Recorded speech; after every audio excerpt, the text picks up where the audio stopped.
예수님의 또 다른 성품은 바로 의로우심입니다. 의로움을 뜻하는 히브리어 ጼ덱은 정의라는 단어 역시 포함하고 있습니다. 의와 정의는 서로 바꾸어 사용할 수 있는 단어입니다. 왜냐하면 의로움이란 바로 올바름을 뜻하기 때문입니다.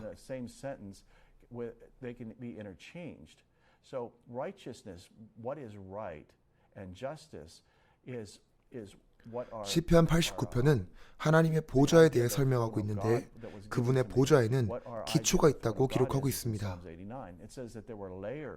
천국에 있는 하나님의 보좌는 서로 다른 보석으로 이루어진 기초 위에 놓여 있습니다. 그리고 그 기초들 중 하나가 바로 정의입니다. 의와 진리 역시 그 기초들 중 하나이지요. 그분 주위에는 또한 신실하심이 맴돌고 있었습니다. 천사들 역시 마치 주님의 신실하심을 상징하는 것처럼 그분 주위를 맴돌고 있었습니다. 이 정의라는 단어는 바로 올바르다라는 뜻과 함께 또한 보상하다라는 의미를 가지고 있습니다.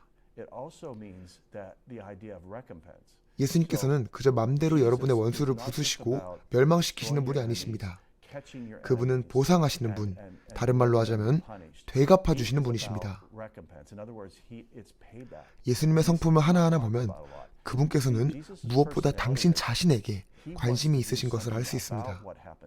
단지 원수가 심판받는 차원의 문제가 아닙니다. 그분은 7배로 당신에게 갚아주기를 원하십니다. 왜냐하면 원수는 다른 누구도 아니라 당신의 것을 도둑질했기 때문입니다. 그분은 원수가 당신에게 7배로 되갚아주며 또한 그의 모든 소유 역시 당신에게로 바쳐지기를 원하십니다. 이것이 바로 모세의 율법에 기록된 내용입니다. 율법에서는 도둑이 잡혔을 경우에 7배로 변상하고 그의 모든 소유 역시 주인의 것이 되도록 명하고 있습니다. 이것이 바로 보상의 의미입니다. 사람들이 제게 예수님의 성품에 대해 물어볼 때 제가 꼭 가르치는 내용이 한 가지 있습니다. 바로 예수님께서는 보상하시는 주님이시라는 것입니다. 그분은 당신에게 이렇게 말씀하십니다. 그래, 이것이 원래 너의 것이었다. 이제는 이것을 돌려받으라. 그분께서는 천사들을 보내어 당신이 잃어버리고 빼앗긴 것들을 다시 돌려받게 하십니다. 이제 여러분은 여러분의 생각을 이렇게 교정해야 합니다. 제가 오늘 밤에 말한 내용들을 여러분께서는 믿음으로 취하시거나 혹은 천국에서 그것이 사실이었다는 것을 뒤늦게서야 알게 되실 것입니다. 이와 같은 예수님의 성품은 여러분이 이 땅에서 살아갈 때 반드시 필요한 진리입니다. 여러분이 천국에 가서는 더 이상 마귀와 싸울 필요가 없습니다. 그곳에는 마귀가 없기 때문입니다. 그곳에는 질병이 없으며 그곳에는 죄도 없습니다. 그곳에는 부족함도 없으며 어떠한 나쁜 것도 존재하지 않습니다. 그곳에 있는 모든 것은 좋은 것입니다. 바로 이 땅에서 우리는 하나님께서 우리에게 약속하신 것들을 주장하고 집행해야 하는 것입니다. 다른 말로 이것들은 여러분들에게 그저 자동적으로 오는 것이 아니라는 사실입니다. 왜냐하면 여러분은 이제 그리스도인이 되었기 때문입니다. 누군가 전에 이것을 미리 알려주었더라면 훨씬 좋았을 것입니다. 저는 모든 것이 마치 택배처럼 제게로 배달되는 건 줄 알았습니다.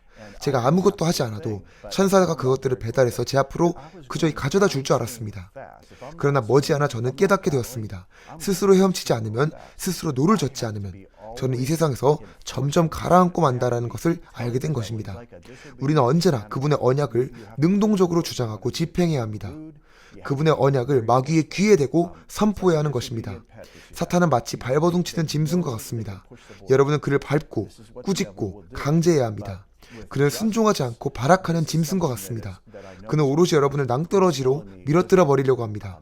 그러나 예수님께서는 공의에 대해 제게 말씀하셨습니다. 지금은 많이 잊어버리게 되었지만 과거에 사람들이 저를 아프게 하고 고통스럽게 한 적이 있었습니다. 예수님께서는 제게 이렇게 말씀하셨습니다. 너가 그들을 용서했기 때문에 이제는 사건의 키를 내가 쥐게 되었다. 이제 그들은 차라리 너를 상대하기를 바라게 될 것이다. 왜냐하면 이제 그들은 나, 바로 살아있는 하나님과 겨루게 되었기 때문이다. 그때 제가 느낀 것은 예수님께서는 그리 친절하지 않으실 때도 있다는 사실이었습니다. 그분은 정의에 대한 문제를 다루실 때 그리 친절하지 않으십니다. 잘 들어보십시오. 하나님께서는 사람들을 대하실 때 그분은 모든 이들을 사랑하십니다. 그러나 만약 누군가가 그분께 겸손히 순종한다면 하나님께서는 이제 그 사람 안에 거하시게 됩니다. 그분은 겸손히 자신의 마음을 내어드리는 사람들의 심령 안에 거하시며 또한 그의 원수를 용서하는 자들에게 호의를 베푸시는 분이십니다. 그렇기 때문에 여러분께서 누군가를 용서하실 때 예수님의 정의가 곧장 여러분 안에 임하게 됩니다. 그분의 말씀에 순종하고 복종할 때 하나님께서는 이제 모든 사건의 열쇠를 쥐게 되시며 정의를 집행하기 시작하십니다. 여러분의 원수들은 반드시 보응을 받게 될 것입니다. 그러나 여러분이 지금 해야 하는 일은 바로 그들을 용서함으로써 하늘나라의 정의 시스템이 당신 안에서 가동되도록 스스로를 내어드리는 것입니다. 이것이 바로 영적인 원리입니다. 용서하는 것을 늦추지 마십시오. 공격하는 것을 이제 내려놓으십시오. 여러분 스스로도 이것을 질질 끌기를 원하지 않으시지 않습니까? 그들을 이제 놓아주고 대신 하나님께서 직접 그들을 상대하시도록 양보하십시오. 그분께서는 그들을 정의롭게 보응하실 것입니다. 이것에 관한 많은 성경 구절들이 있습니다만 시간이 부족하기 때문에 제가 일단 주소들만 말씀드리겠습니다. 여러분께서 일단 적어 놓으신 후에 나중에 찾아보시면 좋을 것 같습니다. 창세기 18장 25절, 출애굽기 34장 6절부터 7절, 느헤미야 9장 32절부터 33절, 로마서 9장 14절부터 33절, 시편 99편 4절 말씀, 로마서 1장 32절, 베드로전서 1장 17절 말씀 등이 있습니다. 이제 다음으로 넘어가겠습니다. 이것은 아주 놀라운 계시입니다. 예수님의 또 다른 성품은 바로 그분께서는 사랑이시라는 것입니다. 그분은 사람들을 사랑하십니다. 주님께서 전에 제기하셨던 말씀을 기억하고 있습니다. 나와 아버지는 사람들을 사랑한다. 우리는 그 누구도 지옥에 가기를 원하지 않는다. 그분은 이렇게 말씀하십니다. 이 세상에 일어나는 비극적인 일들은 결코 나와 내 아버지가 행한 것이 아니다. 그것은 이 세상의 임금인 사탄이 행하는 것이다. 사탄은 아담과 하와로부터 원래 인간에게 주어진 이 땅을 다스리는 권세를 도둑질하였습니다. 에베소서에서 바울이 말한 것과 같이 이 세상 임금은 사람들을 지배하며 통제합니다. 그의 이름은 사탄입니다. 하늘 보좌에 앉으신 하나님 아버지는 결코 우리들을 통제하거나 조종하지 않으십니다. 마귀의 권세 아래에 있는 이 세상은 혼란 가운데 있으며 모든 것이 깨어져 버린 상태입니다. 그러나 하나님께서 다스리시는 그분의 왕국은 모든 것이 완전합니다. 따라서 하나님께는 책임이 없습니다. 그렇기 때문에 우리는 사랑으로 행해야 합니다. 그렇지 않고는 우리는 이 땅에서 제대로 기능할 수가 없습니다. 왜냐하면 이 땅은 부패하고 오염되었기 때문입니다. 이 세상에 있는 두려움의 영은 계속적으로 그리스도인들의 삶 가운데 침투하려고 도전합니다. 따라서 사도 바울은 디모데에게 이렇게 말합니다. 하나님이 주시는 영은 두려워하는 영이 아니오 오직 능력과 사랑과 절제하는 마음이니. 하나님께서 주시는 마음은 사랑과 능력과 절제하는 영입니다. 특별히 사랑의 영은 예수 그리스도께서 그분의 삶과 행동을 통해 우리에게 보여주셨던 아버지의 사랑입니다. 그분은 모두에게 아버지를 보여주셨습니다. 저는 예수님을 통해 아버지의 사랑과 마주할 수 있었습니다. 그러나 이제 지금은 우리가 그 사랑을 먼저 받고 다른 이들은 우리를 통해 아버지의 사랑을 만나게 될 것입니다. 왜냐하면 우리는 사랑 가운데 온전히 거하고 있기 때문입니다. 당신이 예수님의 사랑 가운데 머물 때 이것은 다른 사람들에게 전염되기 시작합니다. 당신을 향한 예수님의 사랑이 당신 안에 서서히 차올라 충만해졌을 때 이제 그 사랑은 외부로 흘러나가기 시작합니다. 그리고 그 사랑이 이 세상 가운데 역사하기 시작합니다. 그렇기 때문에 이 세상은 당신을 환영하지 않을 것입니다. 오히려 당신을 거부할 것입니다. 왜냐하면 이 세상은 예수님을 거부하기 때문입니다. 그러나 예수님은 이 세상을 사랑하셨습니다. 그분께서는 이 땅에 오셔서 자신을 우리에게 주셨습니다. 하나님이 이 세상을 이처럼 사랑하사 독생자를 주셨으니 삼위 하나님께서는 인간을 만드시기 이전부터 이 원대한 구원의 계획을 세우셨습니다. 그분께서는 심지어 인간이 타락했을 때조차 그것에 대한 완전한 계획을 예비하셨습니다. 그분은 인간이 범죄할 것을 아셨습니다. 그분께서 우리에게 자유의지를 주었을 때 우리는 하나님과 닮은 존재였지만 선악을 판단할 수 있는 권리는 받지 않았습니다. 주님께서는 사람이 선악과를 따먹을 것을 아셨고 그럼에도 불구하고 그들이 스스로 선악을 판단할 수는 없었습니다. 주님께서는 이 모든 결과를 알고 계셨음에도 용납하셨습니다. 왜냐하면 우리에게 자유의지를 주기 원하셨기 때문입니다. 그러나 이 모든 비극적인 일이 벌어졌을 때 주님은 이렇게 말씀하셨습니다. 내가 다시 올 것이다. 내가 사람들을 구원하러 올 것이다. 이것이 바로 이 세상에 대한 하나님의 계획입니다. 예수님께서는 세상에 창조되기 이전부터 이미 하나님의 어린 양이셨습니다. 바로 이것이 사랑입니다. 예수님께서 이렇게 말씀하십니다. 아버지, 제가 세상에 가겠습니다. 그들을 구원하여 제가 아버지께 다시 드릴 것입니다. 심지어 사람이 창조되기 이전부터 주님은 이렇게 말씀하셨습니다. 그분은 이 땅으로부터 나신 분이 아니십니다. 그분은 이 세상을 만드신 하나님이십니다. 비록 지금은 이 세상이 망가졌다 할지라도 그분께서는 처음에 이 세상을 완전하게 창조하셨습니다. 그러므로 우리가 완전하게 창조된 곳은 바로 사랑의 나라인 것입니다. 그러므로 우리는 영 안에서 기도해야 합니다. 우리가 영 안에서 기도할 때 우리는 아버지의 사랑을 가득 느낄 수 있습니다. 영으로 기도하는 것은 우리의 믿음을 더욱 세워줍니다. 뿐만 아니라 우리가 사랑 안에 거하도록 해줍니다. 이것이 유다서 1장 20절에 쓰여진 말씀입니다. 사랑하는 자들아, 너희는 너희의 지극히 거룩한 믿음 위에 자신을 세우며 성령으로 기도하며 하나님의 사랑 안에서 자신을 지키며. 로마서 8장 35절은 이렇게 말하고 있습니다. 누가 우리를 그리스도의 사랑에서 끊으리요? 환난이나 공고나 박해나 기근이나 적신이나 위험이나 칼이랴. 사망이나 생명이나 천사들이나 권세자들이나 현재리나 장래리나 능력이나 높음이나 기쁨이나 다른 어떤 피조물이라도 우리를 우리 주 그리스도 예수 안에 있는 하나님의 사랑에서 끊을 수 없으리라. 그 어떤 것도 끊을 수 없습니다. 제가 천국에 있을 때 저는 이것들을 실제로 보게 되었습니다. 물론 저는 그전에도 이 구절을 수도 없이 읽어왔지만 제가 천국에 있었을 때 이 구절은 마치 아름답고 광활한 파노라마처럼 제 앞에 펼쳐지게 되었습니다. 그곳에서 저는 성경이 말하는 것을 실제로 볼 수 있었습니다. 그곳에서 모든 말씀은 입체적이었습니다. 하나님께서 말씀하신 모든 것이 마치 모양을 가지고 있는 세계와도 같이 성경 역시 입체적이었습니다. 따라서 당신이 성령님 안에서 읽고 묵상하는 모든 것은 곧 당신만의 세계를 구성하는 음식과 재료들로 바뀌게 됩니다. 당신은 하나님의 말씀으로 당신의 세계를 지어갑니다. 당신이 영 안에서 기도하고 하나님의 말씀을 선포할 때 당신은 모든 것들이 그분의 말씀에 반응하는 것을 실제로 보게 될 것입니다. 예수님께서는 내가 산을 향하여 선포하라 라고 말씀하셨습니다. 내가 입술로 선포하는 것이 이루어질 줄 믿고 선포하라. 그리하면 그대로 되리라고 하셨습니다. 주님께서는 머리로 믿거나 정신적으로 동의하라고 하지 않으셨습니다. 당신은 마음으로 믿어야 합니다.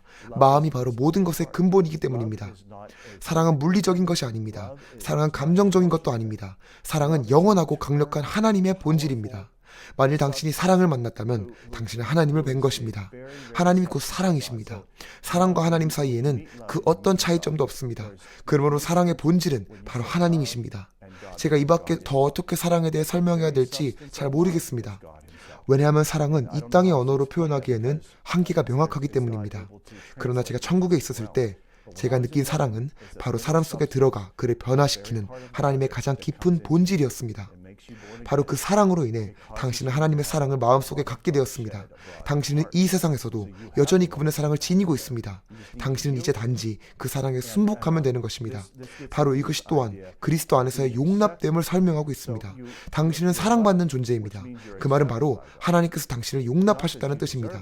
당신이 자격이 있어서가 아닙니다. 바로 그분께서 그렇게 하기로 작정하셨기 때문입니다. 예수님께서 이 땅에 오셔서 우리를 값으로 다시 사셨고 이제 그분의 사랑이 우리의 마음에 부어지게 된 것입니다.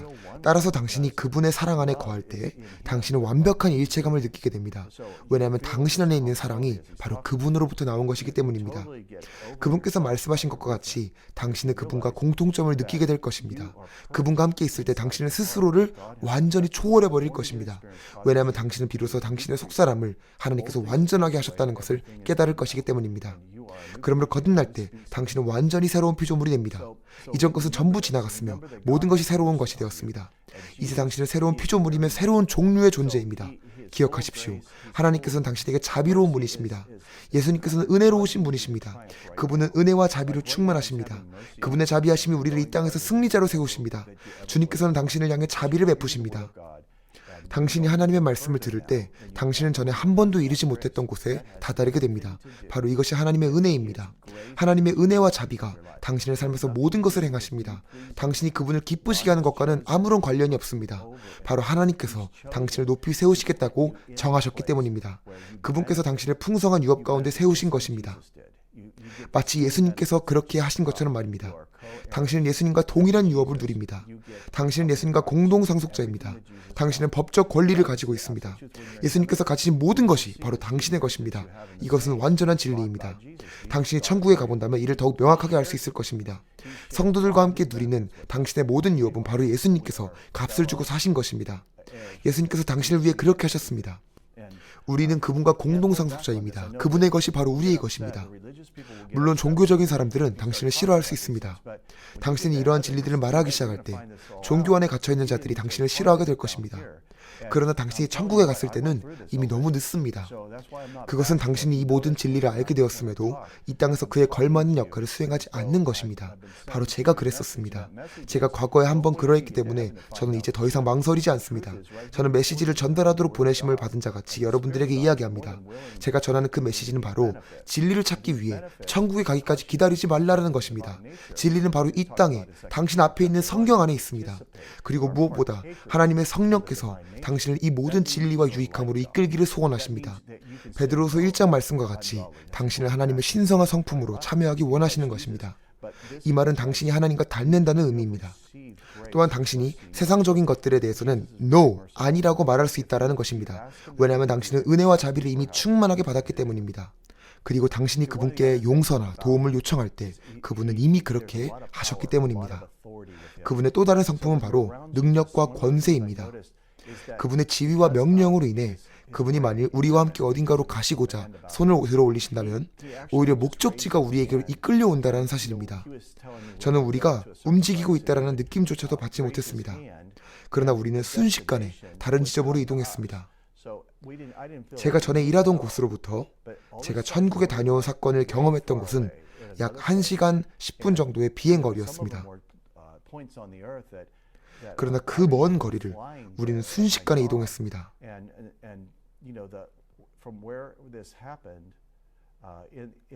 그분이 가만히 손을 드시자 오히려 목적지가 우리에게로 이끌려온 것입니다.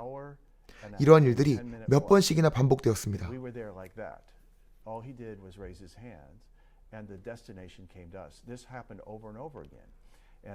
바로 이러한 일들이 가능한 이유는 그분께서 능력으로 충만하시기 때문입니다. 이것은 단지 폭발적인 능력만이 아닙니다. 이 능력은 권세와 권위로 충만한 능력입니다. 모든 것이 그분께 순종합니다. 모든 것이 그분을 섬깁니다. 영원함이 주님 곁에서 그분을 섬기고 있다고 성경은 기록합니다. 한번 상상해 보십시오. 영원함이 누군가를 섬기고 있습니다. 영원성은 말로 설명할 수 없는 것입니다. 그러나 성경은 영원함이 하나님을 섬기고 있다고 표현합니다. 그것은 그분을 섬기며 순종합니다. 정말로 놀라운 개념이지 않습니까? 하나님께서는 능력으로 충만하십니다. 제가 그분을 만났을 때 그분께서 제게 말씀하시는 모든 것은 사실이었습니다. 즉 그분의 말씀은 반드시 성취되었다는 것입니다. 그분이 무엇인가 말씀하실 때 그분은 스스로의 말씀을 진지하게 생각하십니다. 그분은 그저 농담으로 아무 말이나 던지시는 분이 아니십니다. 그분은 농담하지 않으십니다. 많은 사람들이 예수님은 아주 유쾌한 분이며 농담하기를 좋아하신다고 생각합니다만 그분은 결코 그렇지 않습니다. 왜냐하면 그분의 말은 실제로 성취되기 때문입니다. 그분은 아무 의미 없이 말씀하시는 분이 아니십니다. 그분은 농담으로도 우주를 창조하실 능력이 있으신 분이시기 때문입니다. 그분은 말씀하시고 사실은 다 농담이었어 라고 돌려버리시는 분이 아니십니다. 그분은 절대 그런 분이 아니십니다. 그분은 능력으로 충만하시기 때문입니다. 그분은 말씀으로 무에서 유를 창조하시는 분이십니다. 그분은 당신에게 말씀하십니다. 그분은 당신을 향해 구원의 노래를 부르시는 분이십니다. 스바냐서 3장 17절과 같이 그분은 당신을 향해 노래하십니다. 그리고 당신을 구원해내십니다.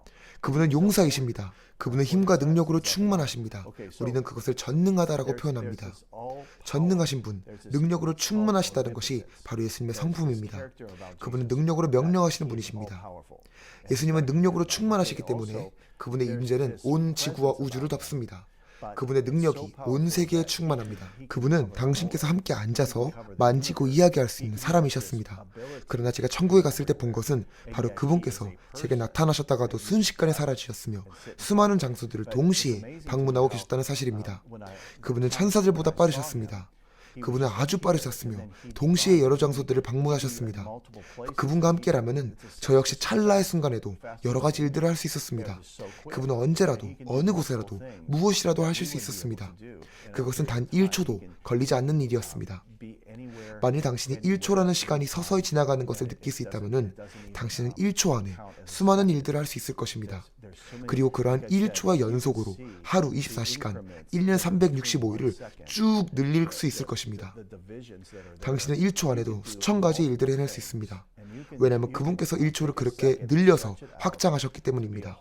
그분은 찰나의 순간에도 몇 개의 우주를 창조하실 수 있는 분이십니다. 그분께서 시간을 창조하신 분이시며 그분은 시간을 확장하고 펼쳐놓으시는 분이시기 때문입니다.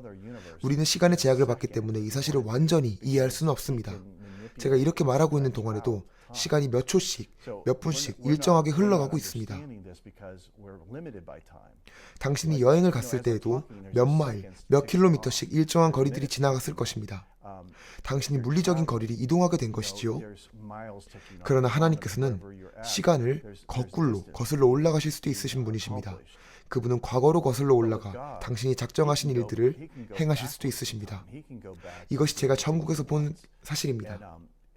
그분은 어디에나 존재하십니다. 그분은 어느 때에나 어느 곳에나 존재하시며 이것을 제한 없이 반복하시는 분이십니다. 단 1초 안에도 이 일들을 수백 번도 넘게 반복하시는 분이십니다. 마치 그분은 당신에게 40페이지가 넘는 체크리스트를 건네시고는 단 1초도 안 되어 다시 돌아오셔서 다 했다 라고도 말씀하실 수 있는 분이십니다. 꼬박 며칠이 걸리는 일들을 단 한순간에도 이루시는 분이십니다. 이러한 예수님의 능력과 성품을 기억하십시오. 바로 이 예수님이 당신이 사랑하고 섬기고 믿는 주님이십니다. 그분께서 당신을 사랑하십니다. 그분이 당신을 돌보십니다. 그분은 당신을 치유하시는 분이십니다. 당신을 마귀의 악한 계획으로부터 건지시는 분이십니다. 그분은 당신을 승리하게 하십니다. 당신이 더 이상 가난 가운데, 빚과 채무 가운데 허덕이지 않게 도우시는 분이십니다. 그분께서 가난을 파쇄하십니다. 모든 저주를 부수십니다. 바로 지금 그분께서 당신을 치유하시는 분이십니다. 그분은 원하시는 모든 것을 하시는 분이십니다. 그분께서 당신을 치유하기 원하십니다. 당신을 구원하기 원하십니다. 그분께서 당신을 돕기 원하십니다. 당신은 그저 주님을 신뢰하면 되는 것입니다. 당신의 믿음을 단단히 세우고는 하나님께 당당히 요청하십시오. 지금 당장 믿음으로 굳게 서서 하나님께 요청하십시오. 지금 당장 그리스도의 이름으로 그렇게 하십시오. 예수님의 또 다른 성품은 바로 그분께서는 스스로 충분하신 분이시라는 것입니다. 하나님은 자존하신 분이십니다. 그분께서는 다른 이로부터 무엇인가를 얻으실 수 없습니다. 왜냐하면 그분은 이미 스스로 충분하신 분이시기 때문입니다. 예수님도 마찬가지이십니다. 예수님은 모든 것을 가지셨습니다. 그 어떤 것도 필요하지 않으십니다. 천국에도 역시 어떠한 부족함이 없습니다. 제가 천국에 있을 때 저는 어떠한 것도 필요하지 않았습니다. 어떠한 것도 원하지 않았습니다. 어떤 의심이나 두려움도 없었습니다. 저는 절대 그곳을 떠나고 싶지 않았습니다. 그곳은 어떠한 결함도 없는 완전한 곳이었기 때문입니다.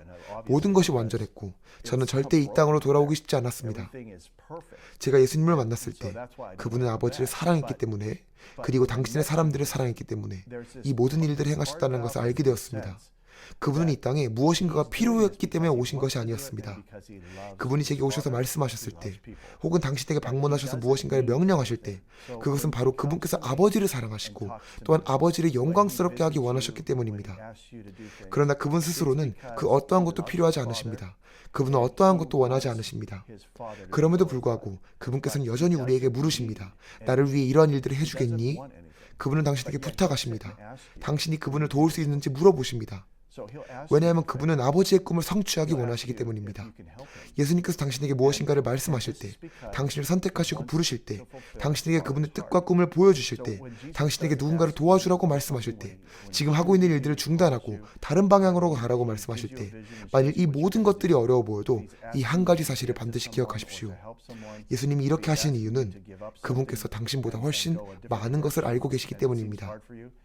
그리고 또한 그분은 아버지의 뜻과 의도를 알고 계시기 때문입니다. 그분은 아버지를 기쁘시게 하는 길을 알고 있습니다. 그리고 그러한 일들은 하나님의 말씀 아래 반드시 성취될 것입니다. 우리에게는 그 모든 일들을 자세히 알 권리가 없습니다. 하나님께서는 선택하시고 행하시는 분이십니다. 때와 시기는 아버지께 속했습니다. 사도행전 1장의 말씀입니다. 때와 시기는 오직 아버지만 아십니다. 우리는 이러한 자세한 일들을 알 수 없습니다. 그러나 예수님은 아십니다. 따라서 그분께서는 아버지의 기쁘신 뜻대로 모든 일들을 행하십니다. 그분은 아버지의 뜻을 이루십니다. 때문에 그분께서 당신에게 오셨을 때 그분은 이 모든 일들에 대한 계획을 가지고 계십니다. 그분은 그 어떠한 것도 필요하지 않으십니다. 그분은 자족하십니다. 그러나 그분은 그의 아버지를 사랑하십니다. 그리고 당신의 사람들에게 물으십니다. 나를 믿어주겠니? 나를 도와주겠니? 사람들에게 이것을 전해줄 수 있겠니? 내가 지금 하고 있는 일들을 잠시 중단하고 너를 향한 나의 뜻에 동참할 수 있겠니?